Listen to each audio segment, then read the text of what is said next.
there's no retaliation allowed to be taking somebody else's life because of what they say or what they print. I mean, now they may not have a freedom of speech and freedom of the press as we have it here in this country, but still, I think that it was way over the top to think that that they got what they deserve. You know, I don't really want to also blame the people who voted their conscience, the way of their heart. And in fact, I know that there were people that didn't want to vote for Mitt Romney because he is a Mormon. And Correct. that, to me, That's Bob, bigotry. Well, you know what? That I voted bigotry. for Mitt Romney, and I felt that the difference between Barack Obama and Mitt Romney, although it may have been a little bit less bold than what I would have wanted, was enough for me to vote for Mitt Romney. I'll tell you something right now. I will not vote for another establishment Republican. I will not. And I believe Mitt Romney was an establishment Republican because I don't see that bold difference. So I don't want to denigrate anyone who didn't vote for Mitt Romney. I want to denigrate the people who voted for Obama because there's plenty of people that you should say have blood on their hands. They need to take responsibility. And not only that, they did it twice. Yeah. They did it twice. Yeah. Imagine that. Can you imagine that? Because there was I voted for Romney and I voted for John McCain. And look, I have a lot of major differences with John McCain. Right. And I was very upset that I had to vote for this man in order to at least feel like I didn't participate in this disaster that we got in here for the last 8 years. Absolutely. Anybody who knew that Obama was pushing that infant born alive bill back before he was a senator, I mean, I don't see how they could possibly vote. And another thing, a lot of people, you know, they listen the Joshua's Trail people, because supposedly Joshua's Trail is in favor of pro-life. So I know, Bob. We've talked about this before, and I'm glad that you just set up a sentence for my next segment. Good. Thank you so much for calling, You're welcome. Bob. We'll talk to you again soon. Thank you. I want to talk about the specific law called HB 4298 that was voted on this past week. Now, I want to set this up a little bit. This is the Energy Policy Committee that is chaired by Representative Eric Nesbitt. Now, he received over $75,000 in campaign contributions from various companies that are energy providers. Now, does that, first of all, sound like a conflict of interest that a person, a legislator, a public servant who receives $75,000 from energy providers is sitting on the Energy Policy Committee? Duh. Yeah. Seems to me like a conflict of interest. Well, then, in fact, 13 days after this bill that he submitted, House Bill 4298, was introduced, 13 days later, Governor Snyder appointed Valerie Brader to a new role as the executive director of a newly created energy agency or Michigan Agency for Energy. Now, prior to this, Valerie Brader was an attorney and a former senior policy advisor, I better slow down, senior policy advisor to Governor Snyder. So, do you think she had any reason to go against Governor Snyder and his energy policy? Of course not. Where's the justice in this kind of setup? Now, where's the accountability? Because what is happening is that there should be somebody say, look, this doesn't look right. And if it doesn't look right, we should not be any part of it. We should not have any part of this. And you know what? It's even worse than that, Phil. No one had a chance to read amendments that were given to them at the meeting that they had to vote on these bills. They did not even see them. Derek, can you play clip 58 for us? I say clip 58 because I want the audience to think that we've got a whole library of clips. Mr. Chairman, appreciate the opportunity to comment on final passage 4298 in particular. I must admit that I'm frustrated by this process. Something as simple as, at this point in the process, not having the bills we'll actually be voting for or against in front of us, so that we can actually read how they actually were put together after this extensive amendment process. I presumably, if we were to cast this vote sometime next week, we'd have the bills as they actually are in front of us. And so I don't know what the rush is tonight when we don't have something as simple as the bills that we're going to vote on in front of us. I'm also frustrated by the fact that there was no opportunity to hear testimony from witnesses on the effects of this particular language in the bills that we are voting on tonight.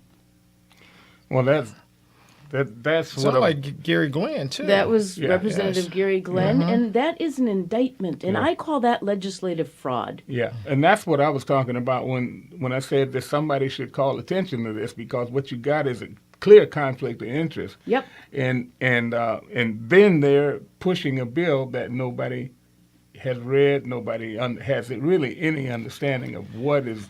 And that's because when you go in these elected positions, there's a status quo that people feel that you should follow. You know, of goodwill.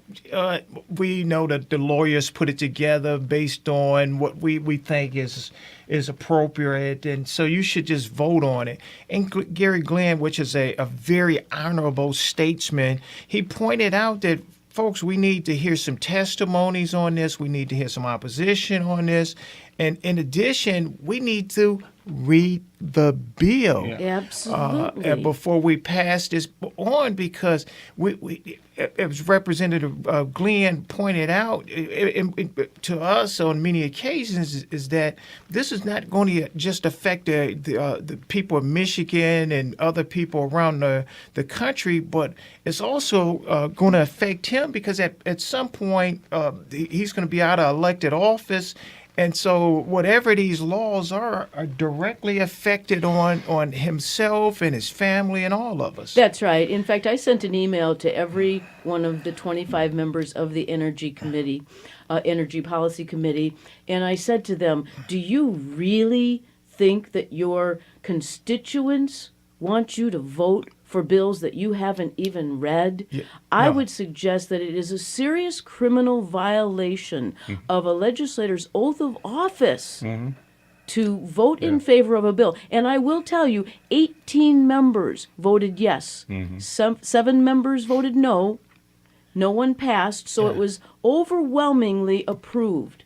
Bills that they had not even read. And remember, that goes back to something our former speaker said. She said we must pass the bill Yeah.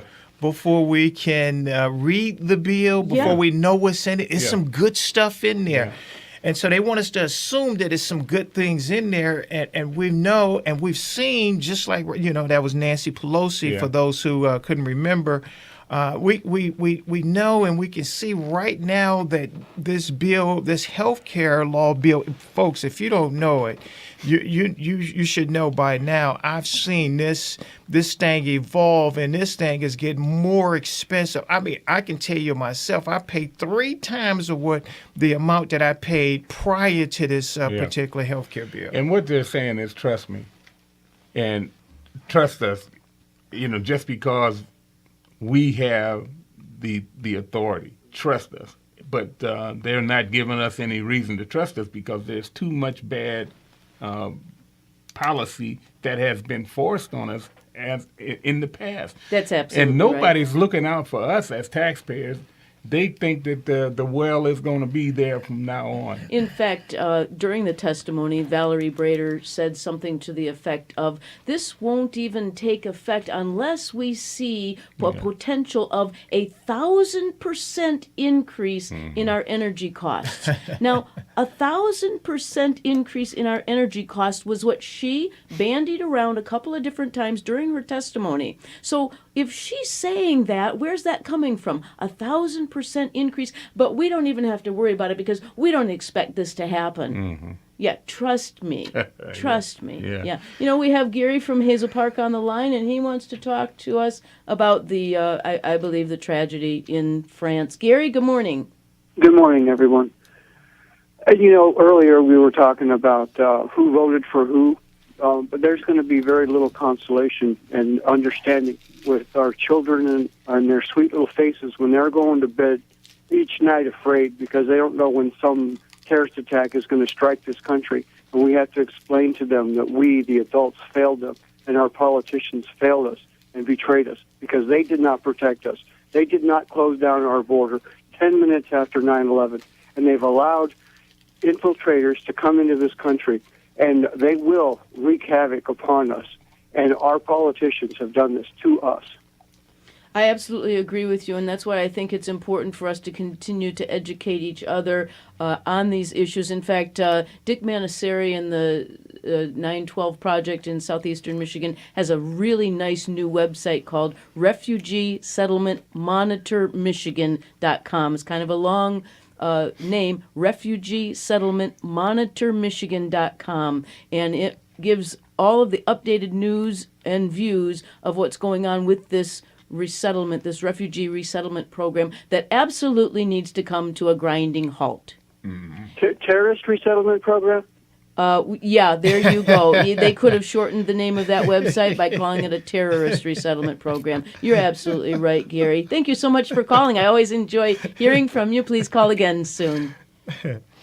He make a good point, Janice. Phil. We don't know who these people are. And in addition, ISIS did mention, they pointed out, and I'm gonna take their word for it, that they're gonna send people in the midst of these so-called refugees, these people that's coming, that's so-called migrating to all the countries, our country, and all around the world. We know that, we know that we've come to the end of the half hour. We're going to be joined by John Jimenez in the next hour, and we're going to talk about the presidential debates.